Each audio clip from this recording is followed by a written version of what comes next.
A ver. Ahí va. ¿Ven ahí? Sí. Bueno, disculpen, ¿eh? Bueno, vamos entonces a empezar con la charla de manejo de la vía aérea. Que todos los médicos, tengan la especialidad que tengan, tienen que saber manejar, por lo menos el manejo de la vía aérea básica.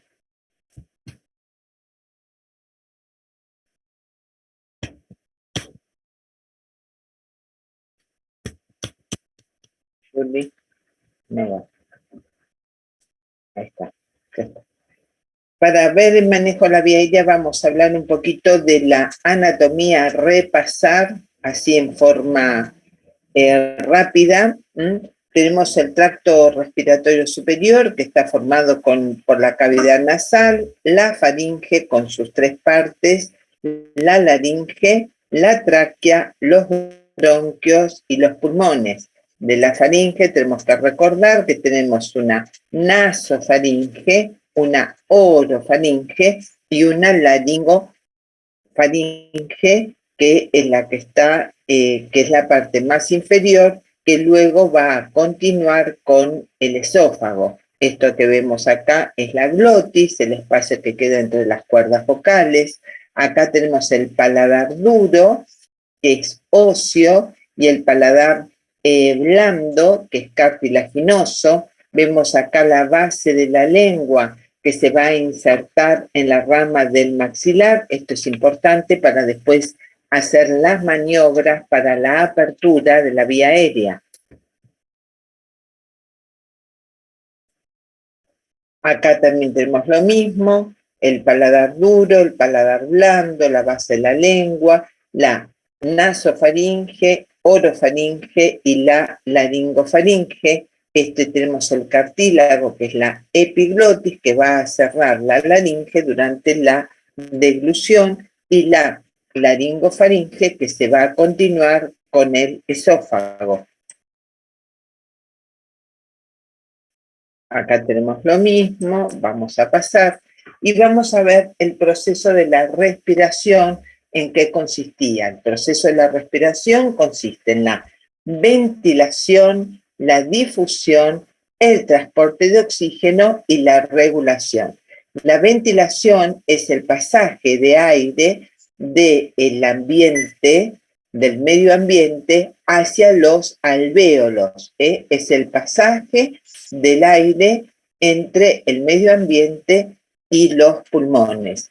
La difusión es el intercambio gaseoso que se va a realizar en los alvéolos con los capilares, donde va a penetrar el oxígeno a los capilares y el dióxido de carbono va a salir a la parte alveolar para luego ser exhalado. Esto se realiza siempre por una diferencia de presión.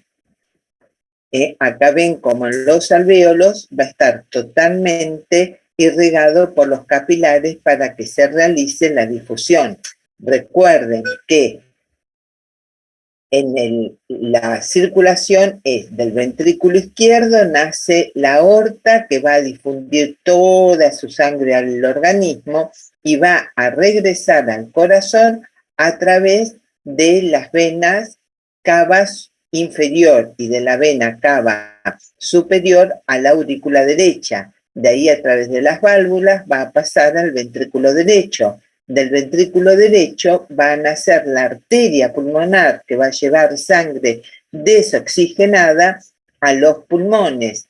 Cuando ingresa la sangre a los pulmones, ahí, a través del intercambio gaseoso, se va a oxigenar y va a salir por las venas sangre totalmente oxigenada que regresa a la aurícula izquierda, pasando el ventrículo derecho para ser nuevamente eyectada a través de la aorta.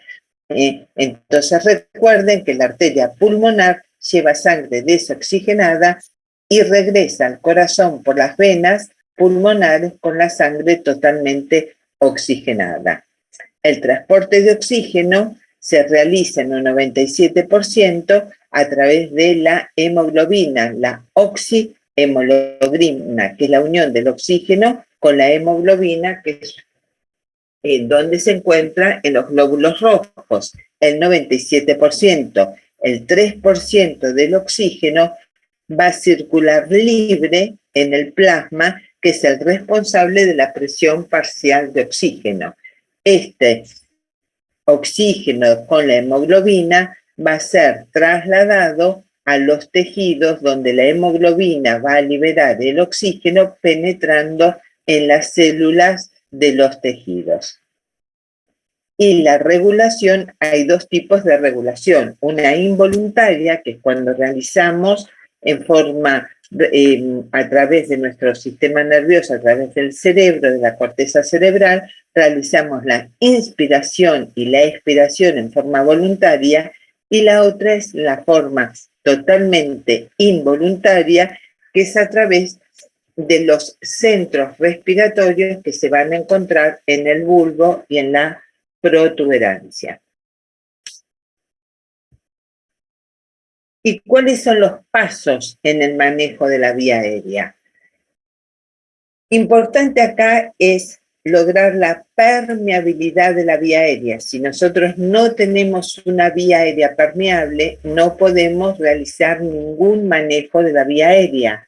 Tenemos que tener asegurada una ventilación, tenemos que tener una oxigenación adecuada y, de ser necesario, colocar una vía aérea definitiva. Ahora vamos a ver paso por paso todos estos.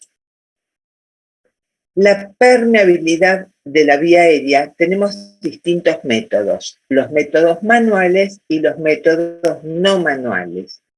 En los métodos manuales tenemos la elevación del mentón y extensión de la cabeza y la tracción de la mandíbula cuando no podemos hacer una extensión de la cabeza porque sospechamos una lesión de la columna cervical.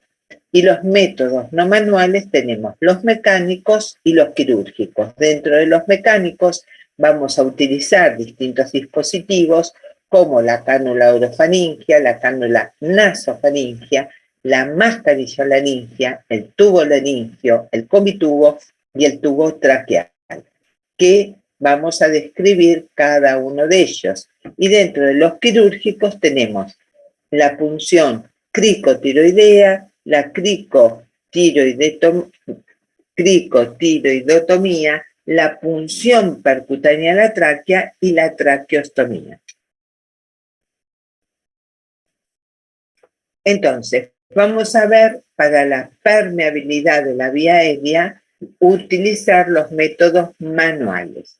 Nosotros sabemos que ante un paciente inconsciente, la lengua cae, se relaja y cae sobre la vía aérea. Entonces, esto por sí solo produce una obstrucción de la vía aérea.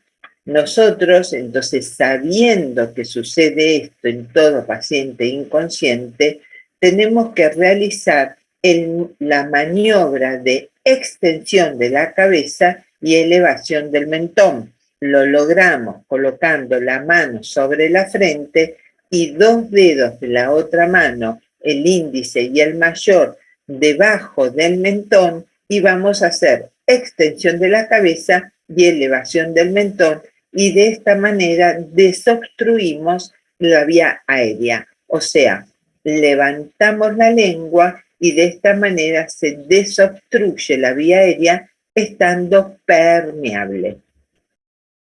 Con esta maniobra logramos que el eje oral, faringio y laringio estén más o menos en la misma línea, pudiendo de esta manera, si queremos una vía definitiva, hacer una vía orotraqueal. Si nosotros sospechamos que este paciente tiene una lesión de la columna cervical, no podemos hacer estos movimientos y debemos hacer una tracción de la mandíbula.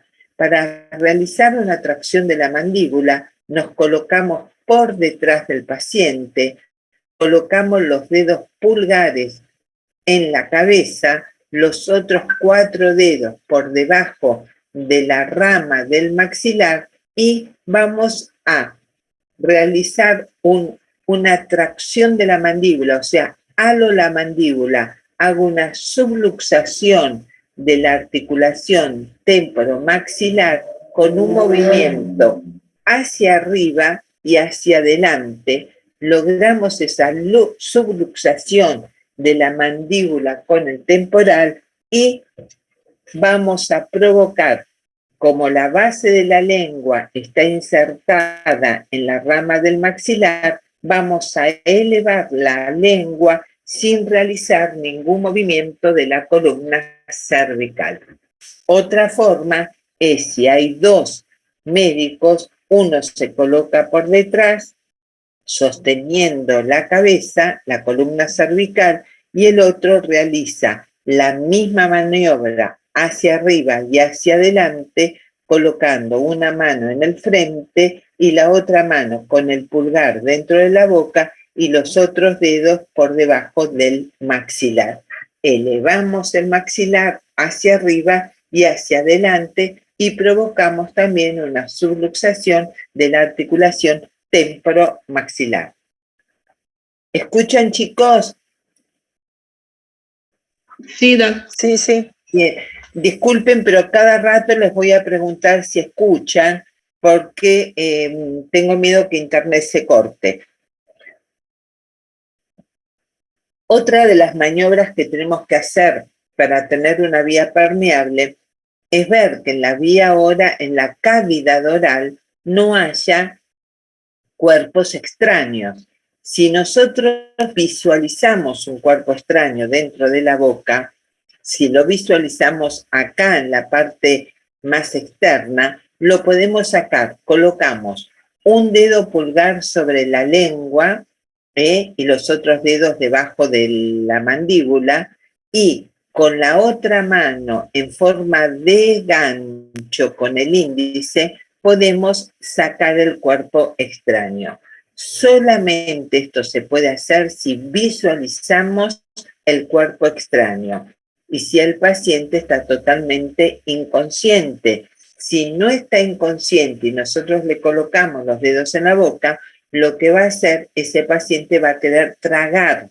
Le provocamos el instinto de deglución y empeoramos la situación. También está la maniobra de los dedos cruzados o maniobra del monedero, donde se coloca, se hace así, se va colocando el índice, juntamos los 2 dedos y colocamos el índice sobre la mandíbula inferior y el pulgar en la cavidad dentaria superior y hacemos un movimiento de apertura de la boca. Esto también se debe realizar cuando el paciente está totalmente inconsciente.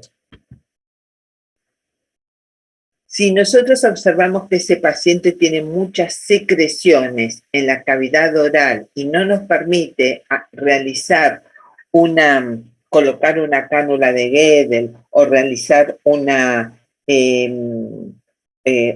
vía orotraqueal o nasotraqueal, y estamos, por ejemplo, en un traslado, en una ambulancia, lo que podemos hacer es aspirar las secreciones. El aspirador generalmente tiene 2 catéteres, uno duro para la aspiración y uno blando. Si en general se utiliza para aspirar el catéter duro, debemos aspirar durante apenas pocos segundos y menos cantidad de segundos en los pediátricos que en los adultos, apenas muy poco, donde se introduce el catéter en la boca y se aspiran las secreciones, por ejemplo, de vómitos o de sangre. Si tenemos un catéter blando, el catéter blando, ¿cuántos centímetros lo puedo introducir dentro de la boca? La distancia que hay entre el lóbulo de la oreja del paciente y la comisura, eso es lo que solamente puedo introducir dentro de la cavidad oral. En general, los catéteres blandos se utilizan cuando el paciente tiene una traqueostomía y se introduce este catéter dentro de la tráquea para aspirar las secreciones. Entonces vamos a pasar a los métodos mecánicos. Dentro de los métodos mecánicos vamos a utilizar distintos dispositivos. El dispositivo más común y mayormente utilizado es la cánula orofaringia. Orofaringia porque va de la boca a la faringe, de la boca a la faringe. Entonces, hay distintos modelos. Uno es la cánula de Guedel o llamada comúnmente en nuestro país y también en muchos países de Centroamérica como cánula de Mayo. Cánula de Mayo, cánula de Guedel o cánula orofaringia, si no recuerdan los nombres propios. Hay distintos tamaños de cánulas, distintos tamaños, y tenemos que nosotros elegir cuál es la correcta. Para saber cuál es la correcta, vamos a medir la distancia entre la comisura labial hasta el lóbulo de la oreja o el ángulo del maxilar. Y ahí vamos a tener la medida correcta. ¿Cuándo se utiliza la cánula de Guedel? Se utiliza solamente en pacientes inconscientes. ¿Por qué? Porque en los pacientes semiconscientes o conscientes puede provocar la sensación de náuseas y vómitos, y eso puede llegar luego a perjudicar más la vía aérea. Entonces, la cánula de Guedel, recuerden, en pacientes inconscientes. Si nosotros utilizamos una cánula muy corta, lo que vamos a provocar es que esa cánula corta, en vez de pasar por detrás de la lengua y llegar a la faringe, queda montada sobre la base de la lengua y ya estamos obstruyendo aún más la vía aérea. Y si es muy larga, puedo perjudicar a la epiglotis de la laringe. ¿Cómo se coloca? Esto lo vamos a ver en el práctico y lo vamos a practicar. Nos colocamos detrás de la cabeza del paciente, agarramos la cánula con su concavidad mirando la nariz del paciente o que nos mire a nosotros.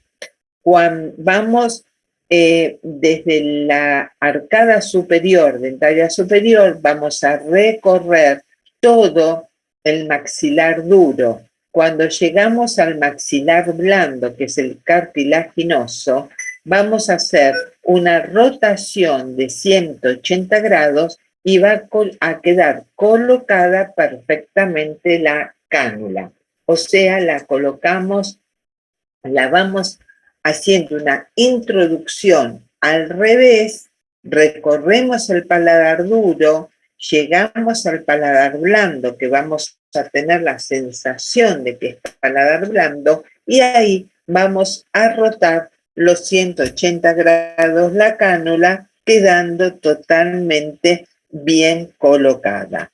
En los chicos, en los pediátricos, en los lactantes, no podemos hacer este movimiento de la rotación, directamente la vamos a colocar como corresponde, directamente como corresponde. Colocamos un bajalengua y colocamos directamente la cánula, porque si hacemos esta rotación de 180 grados, podemos provocar algún trauma. Entonces tenemos las cánulas nasofaringias. Las nasofaringias no tienen otro nombre, no tienen ningún nombre propio, tienen una parte superior y una parte inferior cortada en bisel, que va a llegar aproximadamente a la úvula, a la faringe, a la región de la úvula, y también con esto tenemos que saber qué tamaño vamos a utilizar. Para eso tomamos la distancia que existe entre la punta de la nariz y el lóbulo de la oreja. Entonces, de la punta de la nariz al lóbulo de la oreja es el tamaño que vamos a elegir para nuestro paciente. ¿Cuándo la utilizamos? Y esta sí la podemos utilizar en pacientes semiconscientes. En cambio, cuando está inconsciente, podemos utilizar la orofaringia o de Mayo. La circunferencia va a ser más o menos el tamaño de la narina. Utilizar siempre la narina más grande. No tienen el mismo tamaño. En general, la narina más grande es la del lado derecho, pero lógicamente esto no se da en todos los pacientes. Antes de colocar la cánula nasofaringia, lo vamos a lubricar con un lubricante soluble en agua y la vamos a ir colocando. Como el paciente está semiconsciente o consciente, vamos a ir aprovechando la inspiración para ir colocándola y vamos a ir como rotando. Está bien colocada cuando le hacemos abrir la boca al paciente y vemos la punta de la cánula nasofaringia por detrás de la úvula. Esta ya es una máscara laringia. Las máscaras laringias están constituidas por un conducto y por un balón. Un balón. Hay de distintas, a través de los años se han hecho cada vez mejores, más específicas, más fáciles de colocar, o sea, hay distintos modelos. Por eso se habla de máscaras laringias de primera, segunda y tercera generación. Esta es una máscara laringia de primera generación, que son las más antiguas, donde tiene un conducto solamente aéreo, un balón. Este es un orificio por donde vamos a ventilar al paciente y sale el aire. Esta máscara va a estar sellando la cavidad laringia y tiene acá una válvula, un tubo de inflado, un balón, donde vamos a inyectar aire a este balón para que quede inflado y bien sellado en el área laringia. Todas estas máscaras laringias tienen un conector estándar de 15 milímetros, donde acá vamos a conectar el tubo para oxigenar al paciente. ¿Cuándo se utilizan? Y generalmente se utilizan en vía aérea difícil, que ya lo vamos a ver. ¿Me escuchan, chicos? Sí. Muy bien.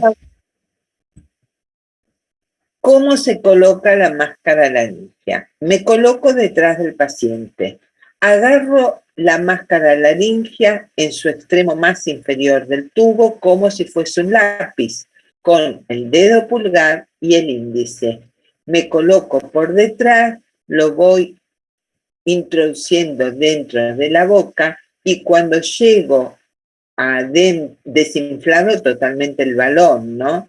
Lo voy introduciendo y con el dedo índice mío voy ayudando a que eso penetre. Coloco mi dedo índice dentro del paciente, de la cavidad bucal, y lo voy ayudando a introducirse, quedando la máscara laringia totalmente en la región laringia. Una vez que estoy adentro, acá hay un una línea negra donde me va a indicar que la línea negra tiene que quedar a la altura de la dentadura superior, a la altura de los incisivos. Conecto acá al tubo de oxígeno y voy a inflar a través de este balón, voy a inflar este balón o también llamado CUF. Doc, ¿lo podría volver a explicar, por favor? Agarro la máscara con el pulgar y el índice como si fuese un lápiz. Me coloco detrás de la cabeza del paciente. Voy colocando la máscara dentro de la boca y a medida que voy haciendo la introducción con el dedo índice, voy empujando el tubo hasta llegar a una línea negra que tiene el tubo que me marca que ahí debo parar, que está aproximadamente a la altura de los incisivos. Voy a inflar el balón a través de este balón piloto con aire.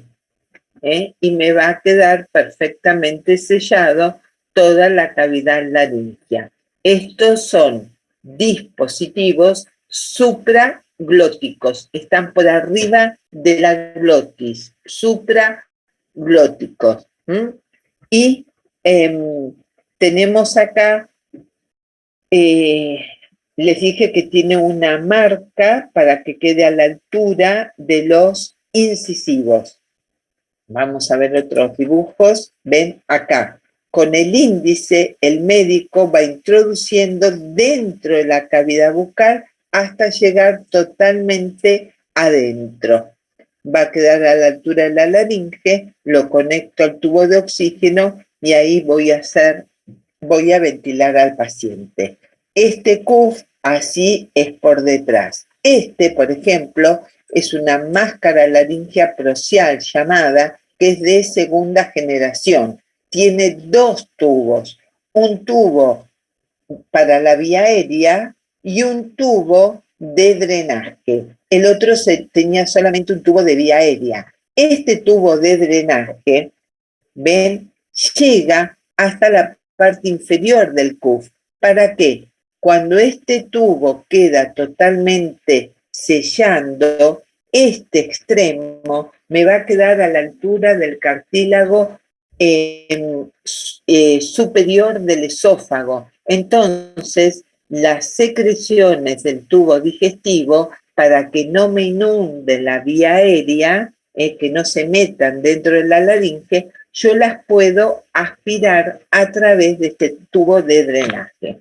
Y acá tenemos el conector que lo voy a conectar con el tubo de oxígeno. Y este es el tubo, acá va a estar el lugar de una protección de la mordedura. Esto va a quedar a la altura de los incisivos de la arcada superior.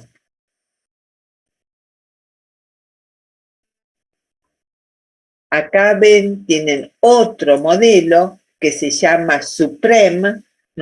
También tiene dos tubos que están más unidos. Fíjense en este que estaba como medio separado, en este está unido. Están unidos, pero a su vez están separados, están más juntitos.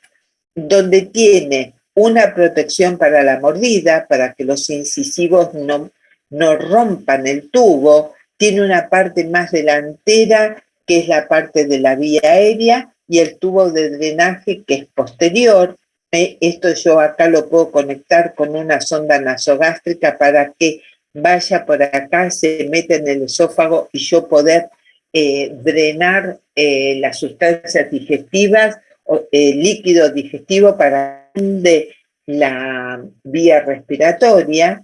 Y acá también tengo el balón piloto para que una vez que está que yo haya introducido la máscara laringea, me quede bien sellada la cavidad laringea.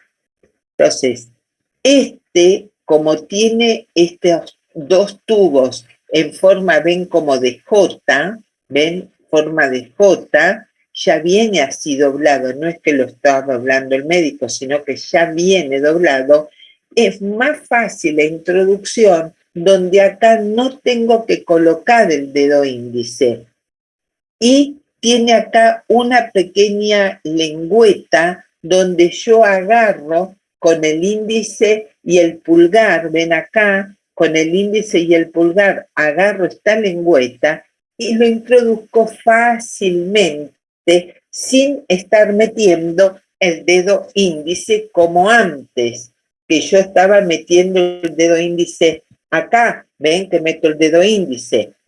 En estos no meto el dedo índice, con esta lengüeta la agarro con el dedo pulgar y el dedo índice y lo voy metiendo. Desde ya siempre lo tengo que meter con este balón desinflado y una vez que estoy adentro lo inflo. Este acá, en lugar de la mordedura, me va a quedar a la altura de los incisivos. Una vez que me quede a la altura de los incisivos, la parte más delantera va a ser para la parte respiratoria y la parte posterior es el tubo de drenaje. Entonces, de esta manera lo voy a conectar al oxígeno y el tubo de drenaje voy a meter a través del tubo de drenaje una sonda nasogástrica. Miren qué lindo. Esto se hace en una vía aérea difícil.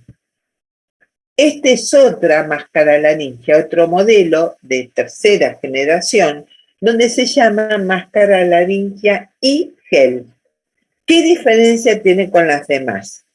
Esta, la diferencia que tiene es que no tiene, fíjense que no tiene acá el piloto, el balón para inflar el CUF. Este CUF es gelatinoso, pero tiene una sustancia que con una gelatina que con el calor del cuerpo humano se va adaptando, se va inflando y se va adaptando exactamente al lugar anatómico. No tenemos que inflarlo.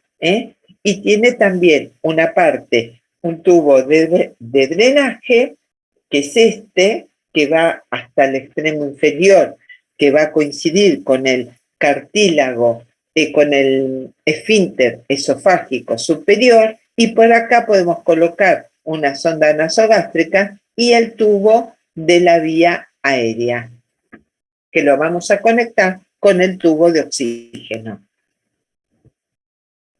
Esta es otra máscara laringia muy utilizada que se llama máscara laringia Fast Track. Fast Track. Tiene una forma de J, así de J, con una parte metálica y una manopla. La máscara laringia acá, y desde ya tiene la valvulita, esta válvula piloto, para una vez que la tengo, que está introducida, yo puedo inyectar aire, insuflar aire, y esto queda totalmente sellando la cavidad aérea.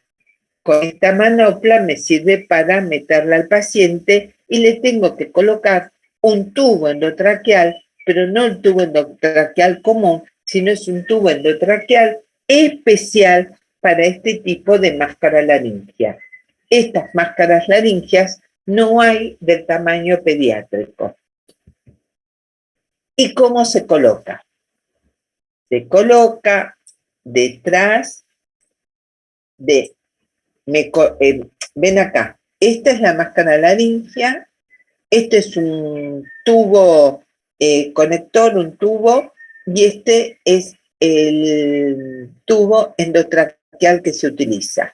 Me coloco detrás del paciente, agarro esta manopla metálica, la agarro con el dedo índice mayor y la voy introduciendo adentro. Ya también tiene forma de J, entonces no tengo que meter el dedo índice.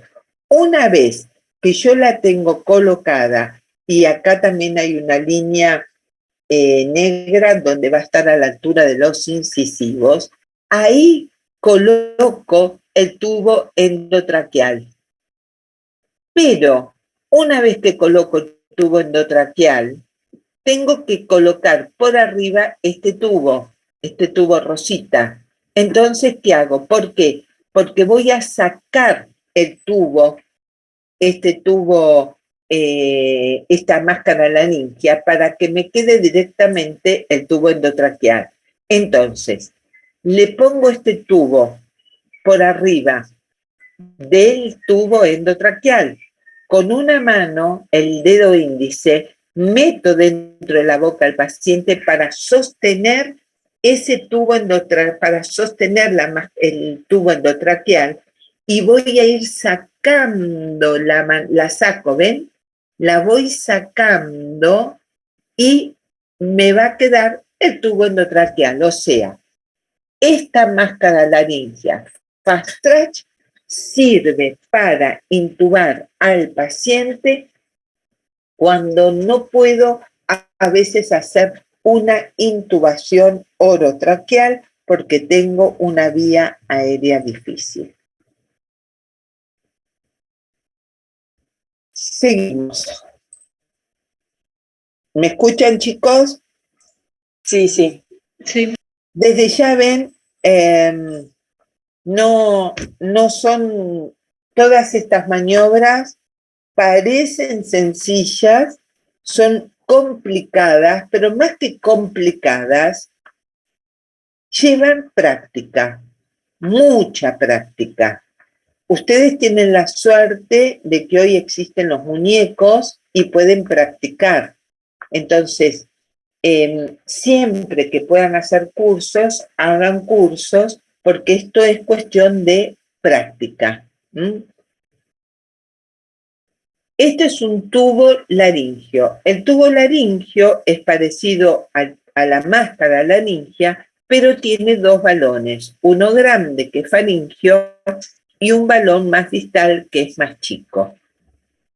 Con este balón piloto, lo que voy a hacer, voy a insuflar, pero insuflo los dos balones al mismo tiempo. No es muy utilizado, se utiliza muchas veces para las endoscopías, pero no, acá queda, ¿ven? Un tubo faringio y un tubo laringio. Este se llama combitubo. El combitubo también se puede utilizar en forma extrahospitalaria. Nosotros en el examen nunca lo hemos utilizado, pero hay lugares donde se los ha utilizado. Una vez hicimos unas clases en Mendoza, en San Juan, en San Luis, y bueno, en Mendoza lo han utilizado. Sí se utiliza a nivel intrahospitalario cuando hay una vía aérea difícil. ¿En qué consiste este combitubo? Son dos tubos que están unidos. Hay una parte que está acá separada, la otra parte está unida, pero a su vez internamente están separados. Son dos tubos que están unidos en gran parte de su recorrido, pero la última parte están separadas. El número 1 es el más largo y el número 2 es el más corto. Tiene dos balones también, como el tubo laringio, un balón grande un balón grande faringio y un balón más chico que se llama traqueoesofágico, que van a tener dos balones pilotos, uno para cada uno. Uno es para el faringio y el otro es para el traqueoesofágico. En uno hay que ponerle 15 mililitros de aire y en el otro mucho más, alrededor de 80, más o menos. ¿Y cómo se utilizan? Me coloco detrás del paciente. Voy a meterlo como si fuese una máscara laringia. Una vez que yo hago la introducción, donde también acá está ven, esta hay una raya negra donde tiene que estar a la altura de los incisivos de la arcada superior. Ahí hago stop. Generalmente, a ciegas, yo voy a colocar el tubo dentro del esófago, a ciegas. Entonces, como supongo que estoy en el esófago, voy a colocar el balón, o sea, el lambú, en el tubo número 1. ¿Por qué en el tubo número 1? Porque el tubo número 1 tiene entre los dos balones, el faringio y el tráqueo esofágico, 8 perforaciones, que si yo insuflo acá el lambú, va a salir aire a través de estos orificios que va a penetrar dentro, está a la altura de la laringe y va a penetrar en la vía aérea. Desde ya el tubo número 1 está cerrado en su extremo inferior. Si yo insuflo el balón y veo que hay una expansión de los pulmones, significa que estoy en vía aérea. Si yo insuflo el balón en el tubo número 1, que es el más largo, y el paciente no realiza una expansión del tórax, significa que estoy significa que metí el tubo dentro de la vía aérea. Entonces, por acá no sale aire. Lo que tengo que hacer, porque por acá está cerrado, tengo que cambiar el ambú al número 2. Insuflando en el número 2, me voy a encontrar que el tubo está abierto en su extremo inferior. Miren acá. Este es el tubo número 1. Tiene los agujeritos, las fenestraciones entre el balón superior faringio y el tráqueo esofágico y está cerrado en su extremo inferior. Entonces, si yo meto el ambú acá, va a salir aire acá, que coincide con la laringe. Si yo metí esto y me quedó en la vía aérea, tengo que cambiar el ambú al número 2. ¿Por qué? Porque el número 2 no tiene agujeros, directamente está abierto en su extremo distal y voy a darle a la... estoy en tráquea. Y acá está. Entonces, meto el ambú. Primero lo pongo en el 1. Si no hay expansión, significa que me metí en vía aérea directamente, cosa rarísima, y lo pongo en el número 2 para que salga el aire por su extremo inferior. ¿Quedó entendido esto? Sí, Doc. ¿Y en qué caso se... Sí, sí. Igualmente, yo les digo, traten en internet, hay muchos videos en YouTube donde pueden ver esto. Esto se usa en vía aérea difícil, que ya ahora lo vamos a explicar. El combitubo no se puede usar más de 2 horas porque provoca mucha retención de dióxido de carbono y puede llegar a ser muy traumático. Se realiza cuando yo tengo una vía aérea difícil, no puedo hacer una intubación orotraqueal ni nasotraqueal. Digo, bueno, antes de hacer una vía quirúrgica, porque está el paciente que lo tengo que oxigenar, lo tengo que ventilar y oxigenar, meto el combitubo. Mientras tanto, los cirujanos se van preparando tal vez para una vía quirúrgica.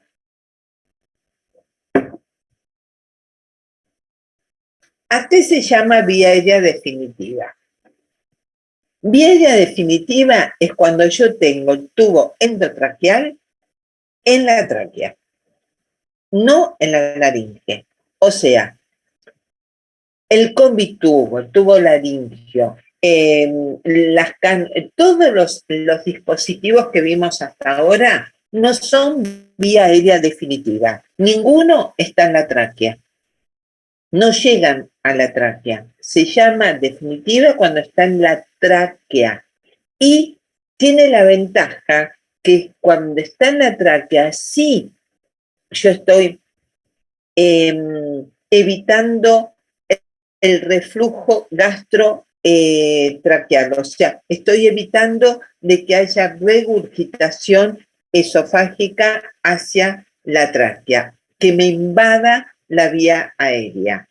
¿Cuándo se utiliza una vía aérea definitiva? Y en un paciente con apnea, en un paro cardiorrespiratorio, cuando yo tengo un quemado donde yo sospecho de que hay una quemadura en la vía aérea superior o en la vía aérea inferior, ese paciente si tiene una inhalación por humo va a quemar la vía aérea y queda acartonada. Entonces en ese paciente lo tengo que intubar lo antes posible para que no se muera asfixiado. Cuando yo tengo un paciente con un coma, con un Glasgow 8 o menor de 8, cuando yo tengo que en los pacientes que tienen que estar mucho tiempo oxigenándose y ventilando en una terapia, entonces una vía aérea definitiva, recuerden cuando el paciente, cuando hay el tubo endotraqueal está en la tráquea. Y puede ser por vía nasal, nasotraqueal, o por la vía oral, orotraqueal. Puede ser también una definitiva, la vía a través de la cirugía, sí, porque una traqueostomía provoca una intubación a nivel de la tráquea.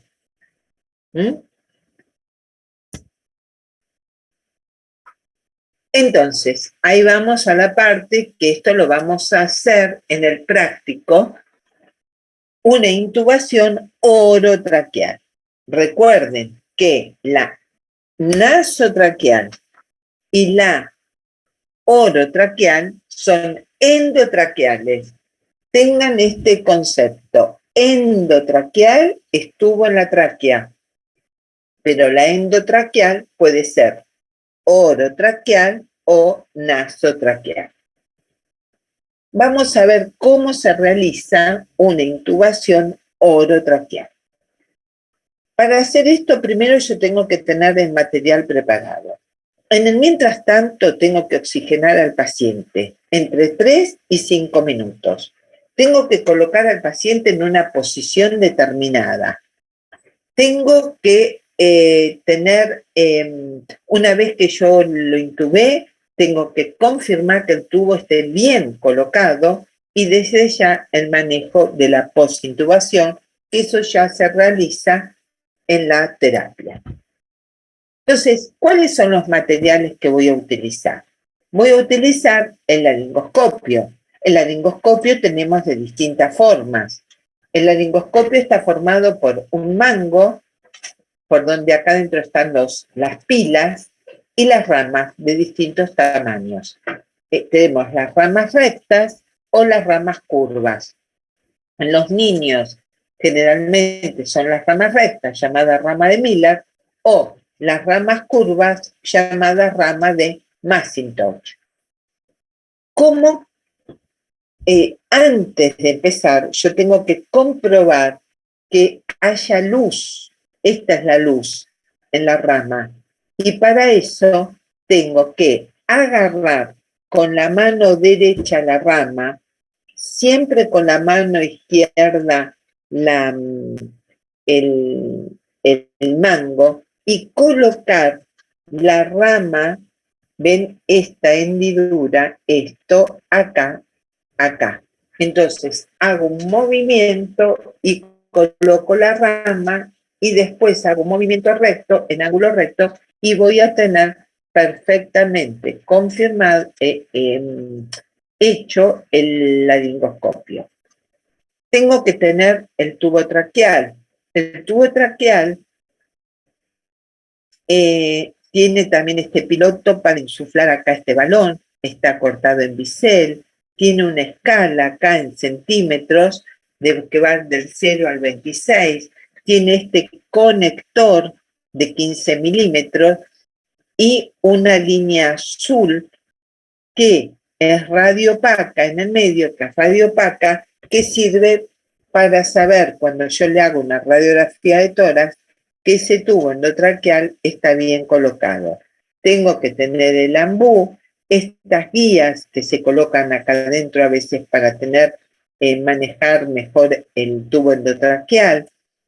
Tengo que tener distintos tamaños de ramas, las pinzas de Magil, una jeringa, guantes, estetoscopio.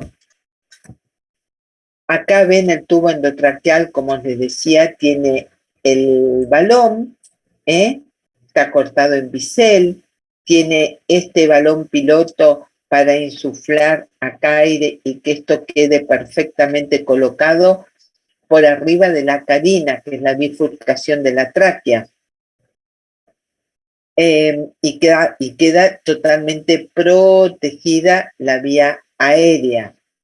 Y tenemos esto al insuflarse, es que no permite que las secreciones vayan al pulmón. Esto está dividido en centímetros, este es el conector para el tubo de oxígeno. Hay de distintos tamaños, los más chicos en general, bueno, los más chiquitos se utilizan en lactantes, en niños, en las mujeres adultas en general 7, 7,5, y a partir de 7,5, 8 se utiliza en los hombres. El tamaño no es el tamaño externo, sino es el tamaño interno. El tamaño interno del tubo es lo que se mide. ¿Y cómo colocamos al paciente? Al paciente lo vamos a colocar en la posición que se llama de olfateo. Olfateo. ¿Cuál es la posición de olfateo? ¿Y cómo se logra? Yo tengo que lograr, ¿se acuerdan el eje oral, faringio y laringio?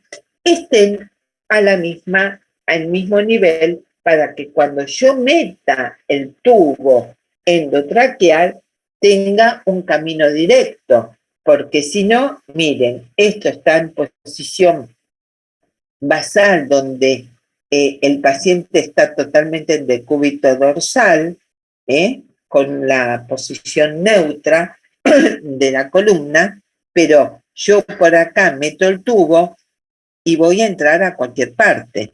Entonces, primero le voy a colocar más o menos una almohadilla entre 7 y 10 centímetros debajo del occipucio. Y después voy a hacer una extensión de la cabeza. Y con esto vamos a lograr que el eje oral, faringio y laringio estén más o menos al mismo nivel para realizar una intubación orotraqueal. Recuerden esto, en los pacientes obesos es más difícil, porque si yo le coloco la almohadilla que utilizamos habitualmente y hago una extensión, es muy difícil que se logre. Ustedes tienen que pensar que en un paciente normal, cuando está en posición de olfateo, el conducto externo, siguiendo una línea recta, tiene que coincidir con el esternón. Por lo tanto, a los pacientes obesos, en general, hay que colocarle muchas más almohadillas para que el conducto externo, tirando una línea, quede a nivel esternal.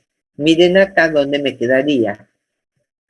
Por acá. Entonces yo levanto hasta tener esto.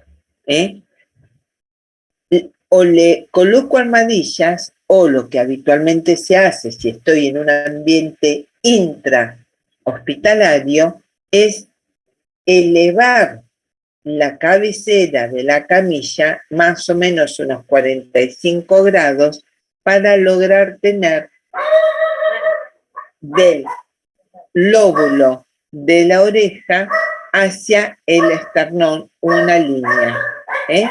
Esto. Entonces, elevo la cabecera, extiendo la cabeza y ahí tengo bien el conducto externo con la línea esternal. Entonces tenemos los materiales, tenemos el posicionamiento del paciente y dijimos que mientras hago todo esto, hay alguien que lo está oxigenando con el ambú, una mascarilla, el ambú, durante 3 a 5 minutos. El laringoscopio, dijimos que siempre se agarra con la mano izquierda, el tubo endotraqueal con la mano derecha.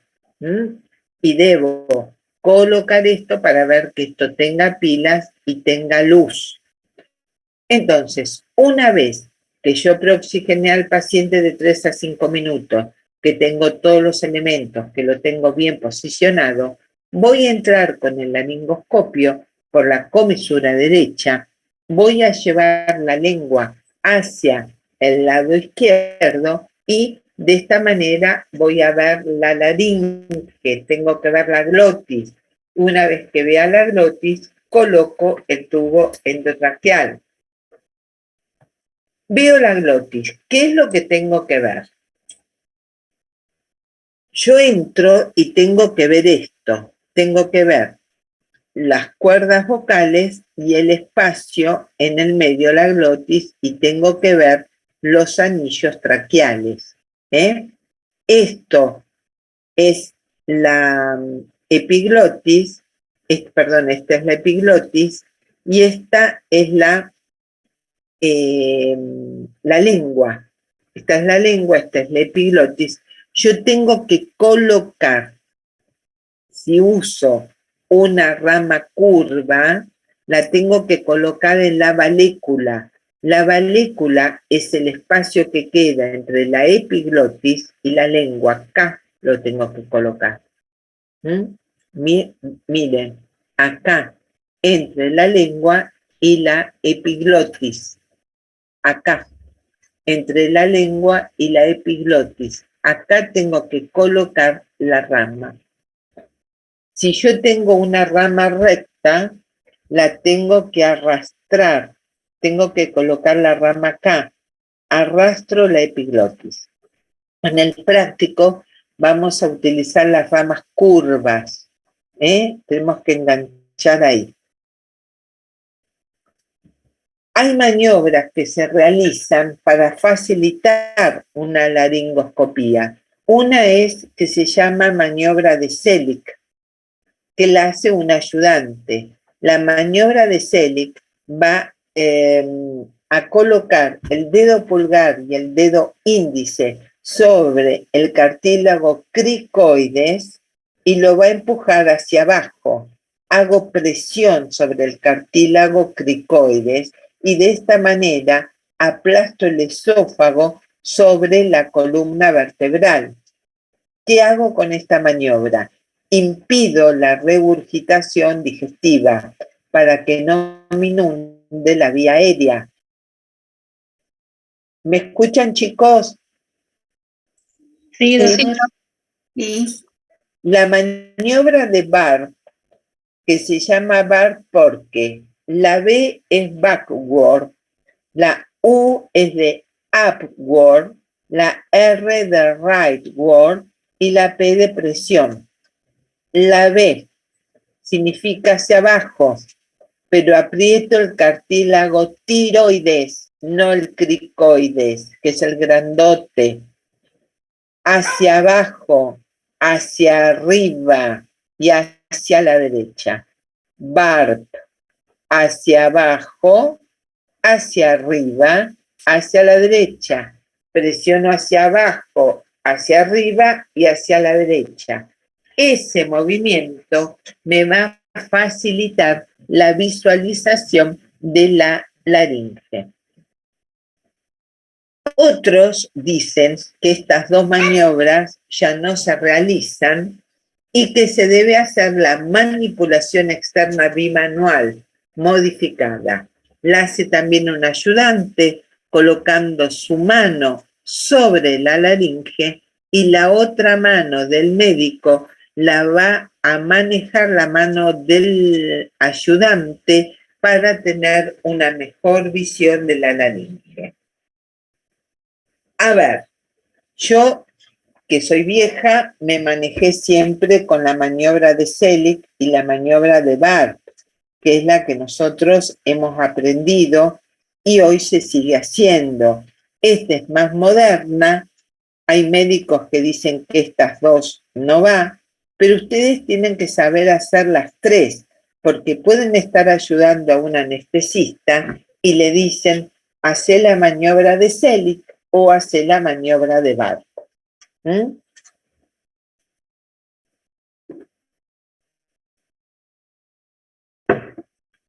Entonces, cuando nosotros vemos, acá está, estas son las cuerdas vocales, acá tenemos la glotis, acá se van a empezar a ver los anillos de la tráquea, esta es la epiglotis, esta es la valécula y esta es la lengua, o sea, yo tengo que colocar la rama entre la epiglotis y la lengua, la valécula, ahí, la valécula, ¿eh? Una vez que yo veo esto, con la mano derecha voy introduciendo el tubo endotraqueal y hago gol. Lo meto acá, tic, y hago gol. Ahí, chicos, hago gol. Una vez que lo metí, voy a insuflar el baloncito este de la tráquea, del tubo endotraqueal, para que me quede este balón insuflado dentro de la tráquea. ¿A qué altura? Por arriba de la carina, que es la bifurcación de la tráquea, y va a quedar ahí. Ahí va a quedar, si yo meto tubo endotraqueal muy abajo, generalmente se va a ir al pulmón derecho o izquierdo. ¿Al derecho? Muy bien, al derecho. ¿Por qué? Por la anatomía. Exacto, por la anatomía. Porque el derecho es más descendente, ¿eh? Entonces va a ir ¡pum! En cambio, el izquierdo es más horizontal, ¿ven? Entonces, tanto un cuerpo extraño o el tubo endotraqueal, por una cuestión lógica, se va a meter más en el derecho.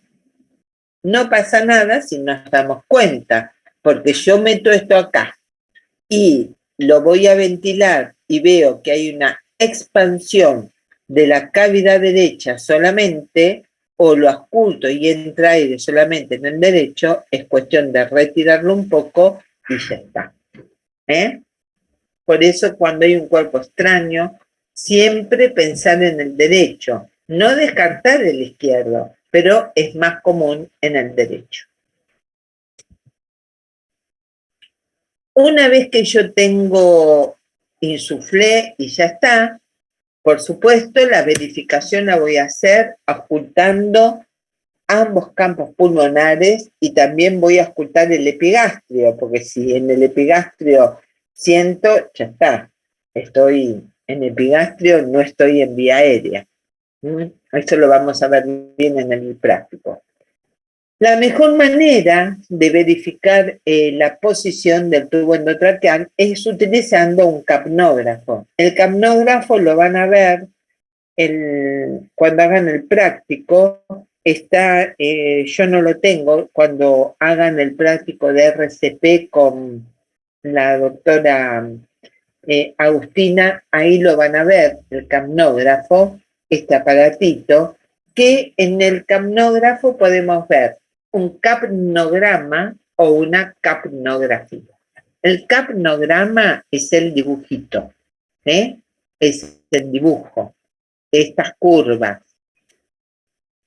La capnografía es la parte numérica. ¿Y qué significa? Y esto. ¿Qué vemos en el capnógrafo? Vamos a ver escuchen bien esto, la concentración máxima de dióxido de carbono en el final de la expiración. ¿Qué es este punto de acá? Acá y acá. En esta montañita, el vértice más alto es vuelvo a decir, la concentración máxima de dióxido de carbono en el final de la expiración. Si yo, ¿cuál es la cifra lógica? ¿Cuál es la cifra normal? 38. Y este es el dibujito normal. Hay millones de dibujitos diferentes según la patología que tenga el paciente. Y se representa así. ET, dióxido de carbono, en la concentración máxima de dióxido de carbono en el final de la inspiración. Disculpe, Sí, ¿qué significa ET? ¿Expiración terminal? ¿O sí? expiración terminal, sí, Ah, bien. sí.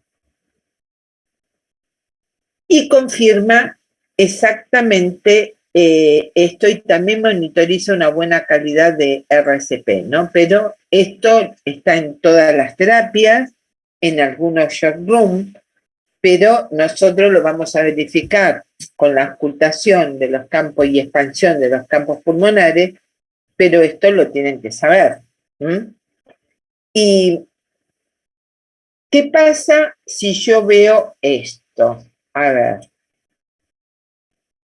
esto. En vez de esta montañita, veo una cosa lineal. ¿Qué significa? Lo están leyendo, ¿no? Que no hay salida de dióxido de carbono, o sea, no hay fin de expiración. Si yo no tengo dióxido de carbono, es decir que yo estoy en vía digestiva. Eso significa. Si yo tengo nada, no hay curva y hay una línea recta, significa que estoy totalmente, o está desconectado, o está desconectado del aparato, o estoy en la vía esofágica, porque no hay expiración, no hay dióxido de carbono. ¿Ok? ¿Se entiende? Sí, sí, perfecto. Sí. Bien. Bien. Vamos a ver. Intubación nasotraqueal. Bueno, esto no se las dije, pero las complicaciones de una intubación orotraqueal puede haber de todo. Lo que más, y esto lo van a ver en el práctico, se rompen los dientes, pueden romper el epiglotis, pueden romper millones de cosas, más arritmias. O sea, no es sencillo hacer una intubación orotraqueal, se debe hacer siempre con experiencia y si uno no tiene experiencia es mejor realizar una buena oxigenación con utilizar bien el ambú, que también lo vamos a hacer en el práctico. Nasotraqueal. La nasotraqueal es una vía definitiva, pero colocando el tubo endotraqueal a través de la nariz. Se puede realizar con el paciente consciente y se va metiendo el tubo a ciegas en la medida que el paciente inspire. Cuando el paciente inspira, se va introduciendo. Acá. O también se puede hacer mediante la ayuda de, ven acá con la tijera esta de masquil, y una laringoscopía, y se va metiendo el tubo, se va ayudando con la majila acá. Se agarra el tubo y se ayuda a meter con el laringoscopio y el majil. Y también, si no, con un fibroscopio, con broncoscopía. Ven que acá, en estos chicos, que son generalmente chicos Down, con una macroglosia, yo no puedo realizar una orotraqueal. Entonces voy a elegir la nasotraqueal. Y aquí llamo vía aérea difícil, que se las nombré hoy un montón de veces. Eligen una vía aérea difícil, utilizar las máscaras laringeas, o con Bitubi o Fast Track. Una vía aérea difícil es que puedo tener una ventilación difícil, una laringoscopia difícil o una intubación endotraqueal difícil. Una ventilación difícil es cuando no logro una saturación de oxígeno más de 90. Cuando tengo una laringoscopia difícil que no veo las cuerdas vocales. Una intubación difícil es cuando un médico bien entrenado, o sea, experto en intubación, requiere más de 3 intentos o más de 10 minutos en una intubación. Entonces a eso se llama vía aérea difícil, no la puedo hacer y tengo que pasar a la vía quirúrgica. Antes, no en un paro cardiorrespiratorio, pero en un paciente donde el anestesista tiene que hacer una intubación endotraqueal, primero hace una evaluación del paciente, lo estudia y hay una mnemotecnia que dice, que se llama LEMON. LEMON es look, mirar, observar. Evaluación 332, la regla del 332. Malampati o obstrucción del cuello, observar, y M, movilidad del cuello. Entonces, look, yo observo este paciente, ya mirándolo, sé que tengo una vía aérea difícil. Acá tengo una macroglosia, tengo una vía aérea difícil. Este paciente, la movilidad del cuello, tengo una vía aérea difícil. Entonces, acá, look, obstrucción. ¿Qué pasa si yo tengo una obstrucción de la vía aérea? Si tengo un absceso, un hematoma, observar al paciente. ¿Cuál es la regla 332? Se coloca el paciente en decúbito dorsal y yo debo colocar con el paciente en extensión 3 dedos dentro de la cavidad bucal. 3 dedos del mentón al hioides. 3. Y 2 dedos del hioides al tiroides. Colocación 3, 3, 2. La distancia entre la tiroides y la boca.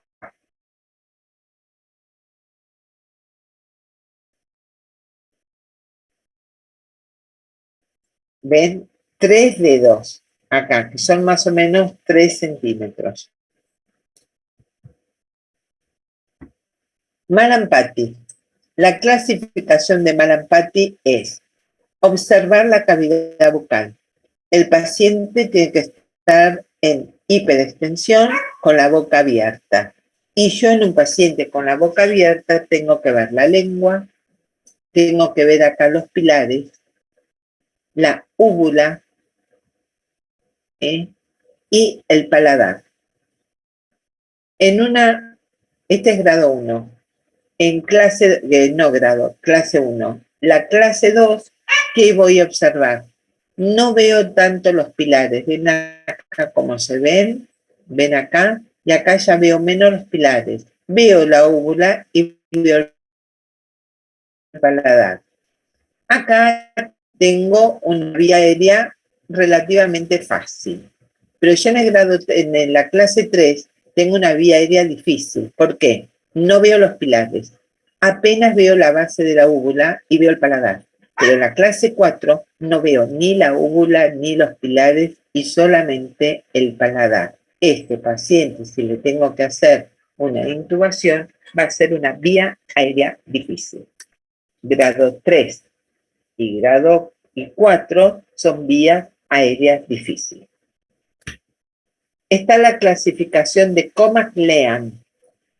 Acá es para ver una laringoscopía, si tengo una laringoscopía difícil o no. Entonces, en el grado 1 tengo que ver la epiglotis, las cuerdas vocales. En el grado 2 empiezo a ver menos las cuerdas vocales, pero veo la epiglotis. En el grado 3 no veo las cuerdas vocales y en el grado 4 ya no veo ni la epiglotis ni las cuerdas vocales. Desde ya el grado 3 y el grado 4 son vías aéreas muy difíciles. La 4 es casi imposible. También está la escala de Patil-Aldrete o distancia tiromentoniana. No importa si no se acuerdan el nombre propio, pero sí tiromentoniana. El paciente sentado, la distancia que hay entre el mentón y la tiroides, que tiene que ser no menos de 6 centímetros. La distancia entre el mentón y la escotadura esternal, no menos de 12 centímetros. Y desde ya hay un algoritmo para decir cuando una vía aérea, qué hacer si yo tengo una vía aérea difícil. Esto lo manejan mucho los anestesistas. Es pedir ayuda. Es cuando dijimos cuando un médico entrenado hace 3 intentos o más de 10 minutos. Entonces, va a utilizar los dispositivos supraglóticos, las máscaras laríngeas con bitubo, hasta ver si van a realizar una cirugía o no, o alcanza. La vía aérea quirúrgica tenemos la punción cricotiroidea, la cricotiroidectomía quirúrgica y la traqueostomía. Entonces tenemos que encontrar la membrana cricotiroidea ante un paciente con, esto se ve mejor en los hombres que en las mujeres por su anatomía, vamos a ver una parte prominente que es el cartílago tiroides, una parte menos prominente que es el cartílago cricoides y el espacio entre ellos está la membrana cricotiroidea. Podemos hacer una punción cricotiroidea. La punción cricotiroidea sin ser quirúrgica, pero sirve para cuando hay un cuerpo extraño en vía aérea y no lo podemos extraer hasta que se solucione la parte quirúrgica, podemos hacer esta punción.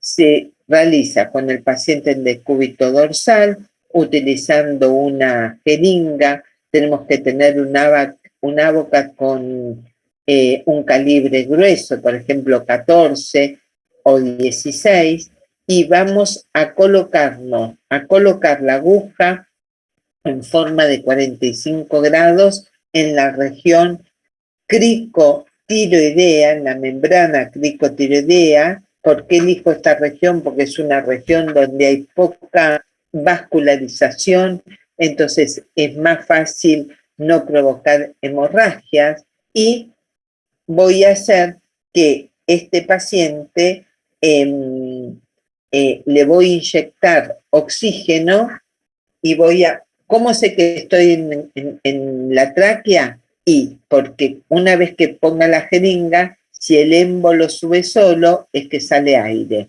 Entonces lo voy a conectar con el oxígeno y voy a inyectar 1 segundo de oxígeno y 4 segundos de expiración.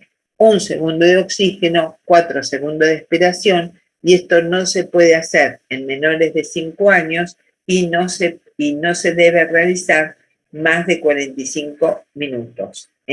No más de 45 minutos. Es para salir del paso en una urgencia mientras se prepara el paciente para la cirugía. Desde ya hay un kit de punción cricotiroidea.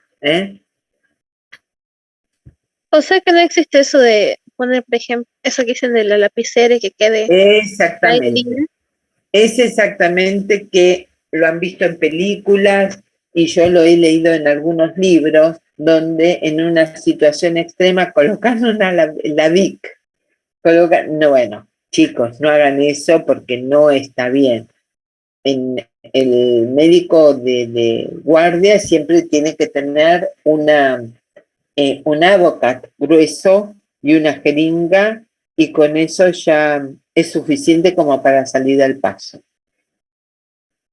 ¿Y no se lo puede dejar como al aire libre, o sea, solamente la boca puesta sin la jeringa?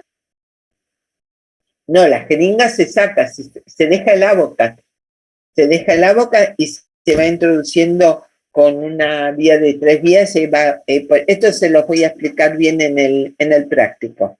Se los voy a mostrar ahí, que va a ser más fácil. La cricotilotomía por incisión. Se busca lo mismo, la membrana cricotiloidea, pero acá con un bisturí se hace una incisión transversal y con una Kocher se va abriendo. Esta membrana tiene 1 centímetro de altura y 3 centímetros de ancho, así que no tengo mucho para hacer, ¿eh? Y con una Kocher voy abriendo y ahí voy a colocar un kit de una tráqueo. Voy a colocar un tubo endotraqueal corto y ahí voy a ventilar y a oxigenar al paciente. Este es el kit. Esto ya es una traqueostomía percutánea. La traqueostomía percutánea se realiza en estos momentos casi ha reemplazado a la traqueostomía quirúrgica, porque se puede realizar en la misma sala, se puede realizar en la guardia, en una unidad coronaria, en una terapia, sin necesidad de trasladar al paciente al quirófano, donde se va a utilizar un set para la traqueostomía percutánea y las cánulas para la traqueostomía percutánea. ¿Dónde se realiza? Generalmente se realiza a nivel del segundo espacio, en el primer espacio endotraqueal, entre el primero y segundo, ¿cómo se llama? Cartílago, no me salía. Entre el primero y segundo cartílago traqueal. Ahí se realiza la traqueostomía percutánea. ¿Y qué pasa si que sin querer toco la tiroides? Porque es muy sangrante. Trato una hemorragia. Y es muy sangrante, provocas una hemorragia y es una de las grandes complicaciones. Eso es lo que pasa. En la traqueostomía percutánea tenemos, muchas técnicas. En nuestro país se utiliza mucho la técnica de Qualiga Blue Rhino, donde se utilizan estos dilatadores. Un solo dilatador que se va colocando. Entonces, yo hago la incisión y voy colocando primero se utiliza un alambre de Selinger con un Avocat y después a través de este alambre se va colocando estos dilatadores y estos dilatadores van dilatando de a poco y sobre este dilatador voy a colocar el tubo endotraqueal y una vez que está colocado el tubo endotraqueal voy a sacar tanto el dilatador como el alambre que había colocado y queda perfectamente colocado el tubo endotraqueal. Así queda.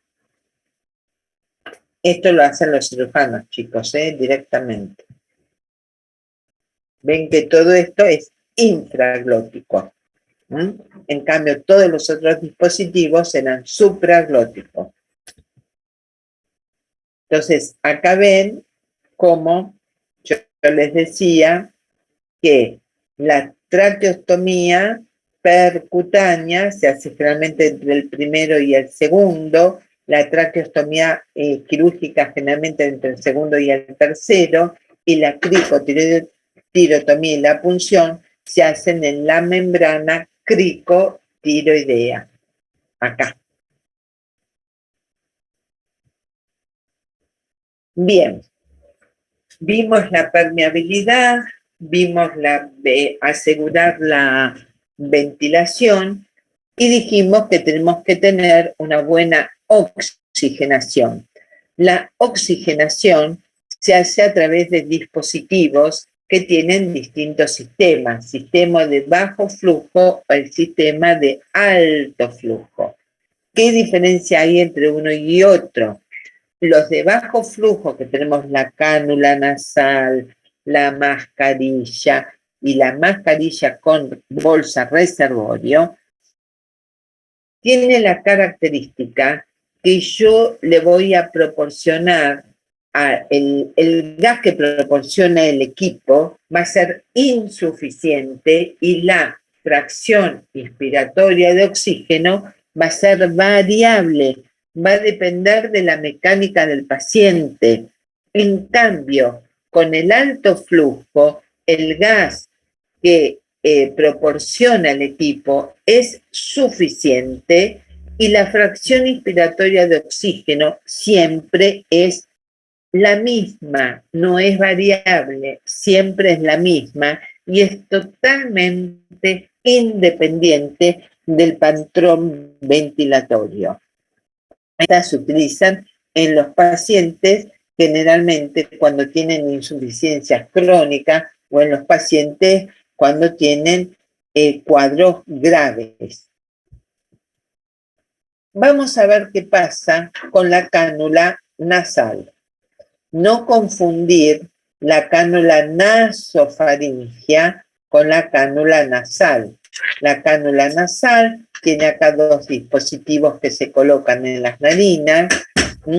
Esto provoca que el paciente puede comer, puede hablar, es cómodo, no es tan incómodo, o sea, dentro de todo es agradable.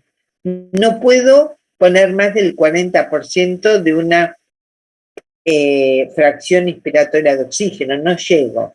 Y como el flujo de oxígeno lo elijo yo, hay un flujómetro, entonces el flujómetro va entre 1 y 15 litros por minuto. Yo tengo que elegir cuántos litros por minuto le voy a dar al paciente. Puedo elegir entre 1 y 5. 1 litro por minuto le voy a dar 24%. 1, 2, 28, 3, 32, 4, 36, 5, 40. Observen que cada litro que yo cambio aumenta un 4%. Entonces solo tengo que recordar uno, que con el 1 doy un 24. ¿Cuánto tiene el oxígeno en el medio ambiente?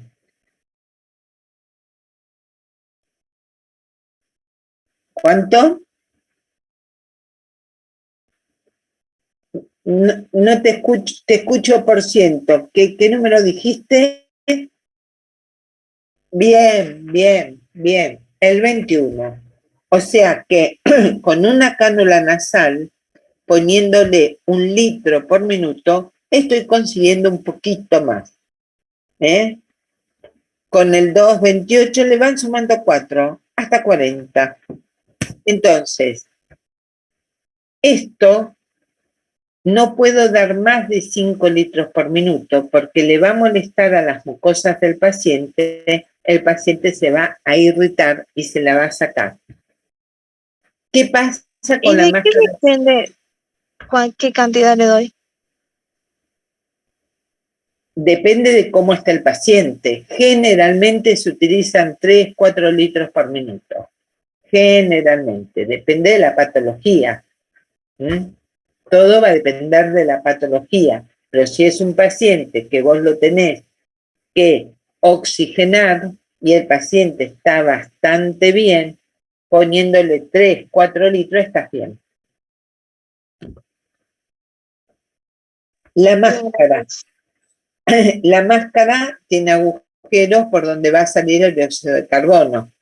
Y acá lo que tengo que saber es que cuando tengo una máscara simple, elijo entre los 5 litros y los 8. No puedo más de 8 y no puedo menos de 5. ¿Por qué? Porque si yo tengo un paciente con una máscara simple y le pongo menos de 5 litros por minuto, lo que voy a lograr que el paciente inspire el dióxido de carbono que exhaló. No llega a salir. Entonces, no menos de 5 y tampoco más de 8. Y acá logro entre el 40 y el 60%.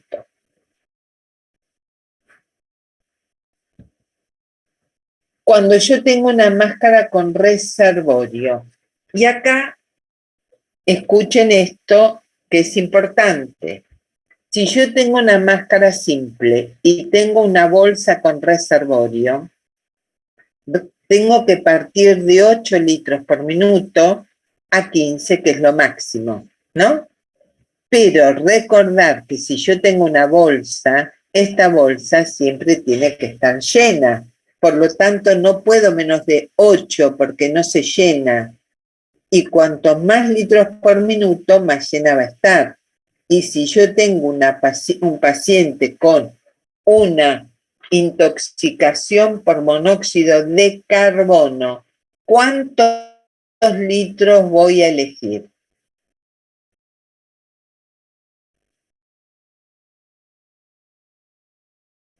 Piensen.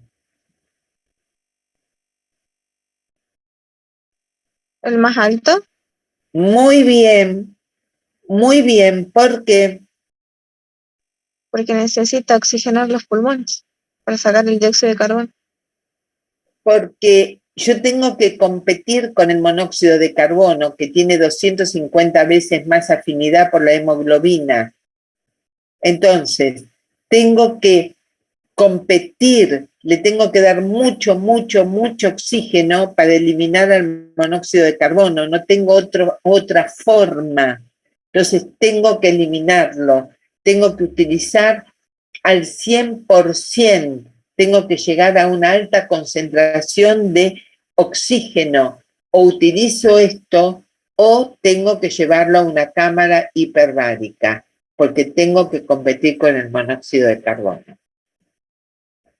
Estas ya no existen más, las de reinhalación parcial, existen estas directamente, donde hay una válvula acá que no permite que reinhale el paciente el monóxido de carbono, el dióxido de carbono, perdón, y hay una válvula acá que es unidireccional, que solamente el dióxido de carbono va a salir afuera, y solamente por acá ingresa oxígeno. Entra solo oxígeno y por estas válvulas solamente sale el dióxido de carbono. Y hay que utilizar mucha cantidad de flujo. AMBU. AMBU es el nombre comercial. Esto se llama máscara, válvula, balón. O bolsa, válvula, máscara, como ustedes quieran. Este es el nombre como se llama, pero como es muy largo, le decimos AMBU directamente. El AMBU está formado por una máscara simple, una válvula unidireccional donde el paciente inspira oxígeno y sale el dióxido de carbono y no lo vuelve a reinhalar, y por un balón autohinchable y una bolsa reservorio, y acá tiene un tubo, acá esto, por donde yo lo conecto a un tubo de oxígeno. Si yo tengo que el balón lo estoy utilizando sin la bolsa reservorio y sin el tubo de oxígeno, directamente así, ¿cuánto le estoy dando usando el oxígeno atmosférico? El 21. Bien, el 21. Cuando utilizo el tubo de oxígeno conectado acá, llego a un 60%.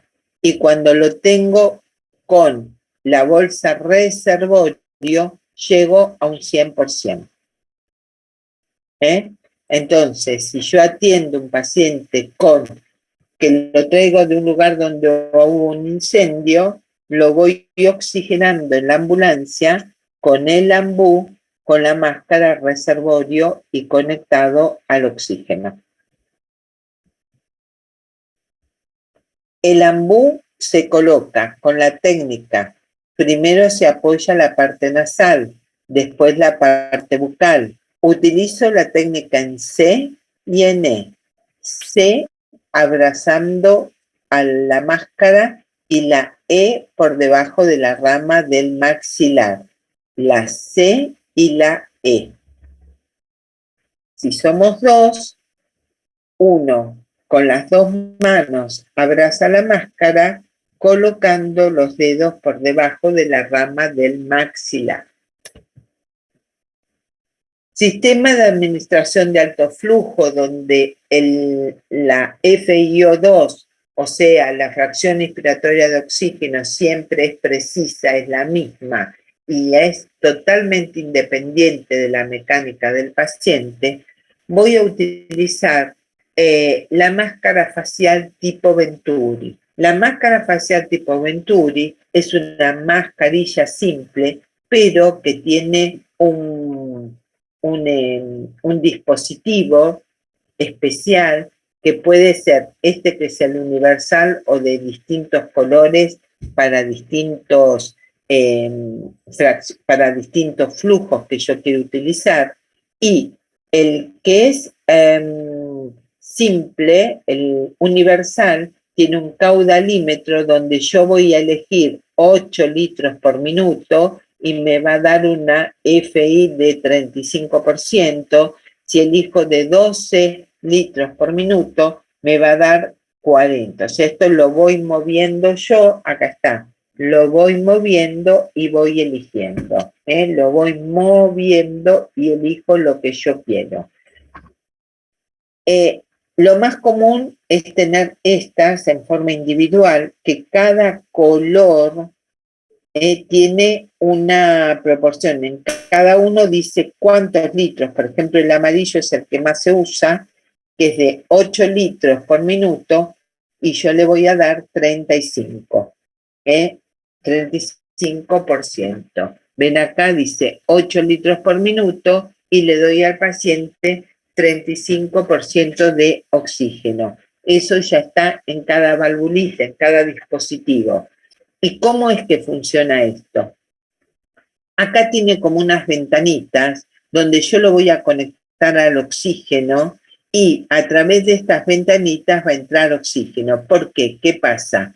Al entrar por acá oxígeno se va a producir una presión negativa que va a aspirar aire ambiente, y la aspiración de aire ambiente hace que se mezcle adentro y dé algo totalmente preciso. Esto se hace según el principio de Bernoulli y de Venturi, que dice que el flujo que pasa por un conducto muy chiquito va a aspirar del medio ambiente. Entonces, tenemos el resumen acá. Cánula de oxígeno del 1 al 5 y tengo hasta un 40%. La máscara no puedo menos de 5, pero tampoco más de 8, de 5 a 8 y llego a un 60. De un 40 a un 60. Máscara con reservorio de 8 a 15 y la de alto flujo tengo la de Venturio, mascarilla Ventimás, que es como se llama el nombre comercial, y voy a utilizar de 3 a 15 litros por minuto, pero no voy a llegar a más de 50 FiO2. Recuerden que siempre van a haber humidificadores, los frascos de humidificador. El oxígeno es muy seco, entonces para que no dañe al paciente, se le pone un frasco humidificador cerca de la salida de oxígeno para que el oxígeno circule por ahí y salga al paciente humidificado y no dañe las mucosas. Dentro de las ambulancias tenemos tubos de oxígeno y debemos saber cuánto oxígeno hay para saber qué tiempo podemos trasladar al paciente. Nosotros tenemos que en el tubo de oxígeno tenemos el flujómetro que va del 1 al 15, el manómetro que es el que va el que nos dice qué presión tiene dentro del tubo de oxígeno.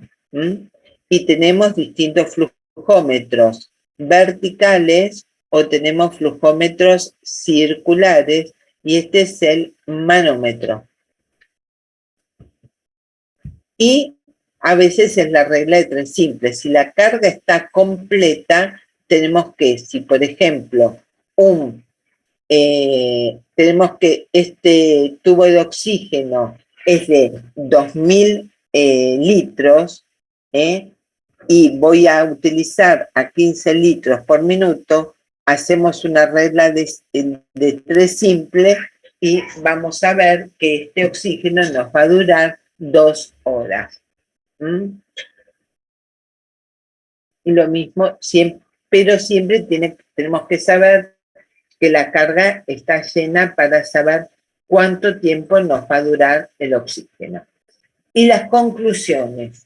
Recuerden que los pasos del manejo de la vía aérea son la permeabilidad, asegurar la ventilación a través de los dispositivos o de las maniobras, oxigenar al paciente, tenemos que elegir uno de bajo flujo o de alto flujo, y utilizar una vía definitiva si es necesario, que la vía definitiva es cuando el tubo endotraqueal está en la tráquea.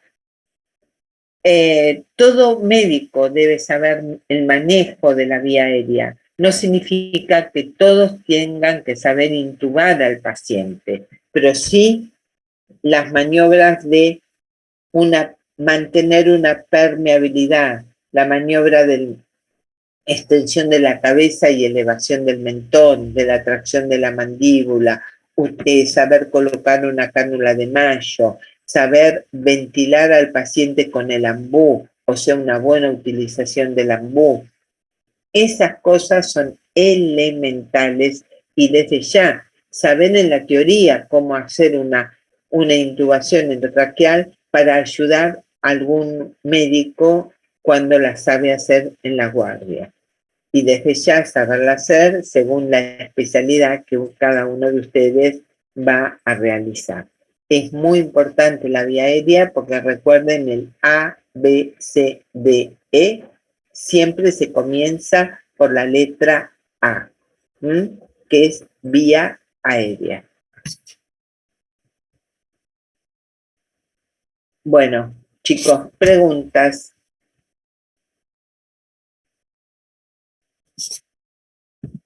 La teoría está bien, doctora. Bien. Nos vamos a ver gran parte este viernes y el próximo viernes, creo, ¿no? Así que les sugiero, les pido, para aprovechar más la clase, lean, vean esta clase antes de ir al práctico para aprovechar más el práctico, ¿ok? Sí, sí, perfecto. Bueno, muchas gracias, chicos, a descansar y nos vemos gran parte de ustedes este viernes. Gracias, doctora.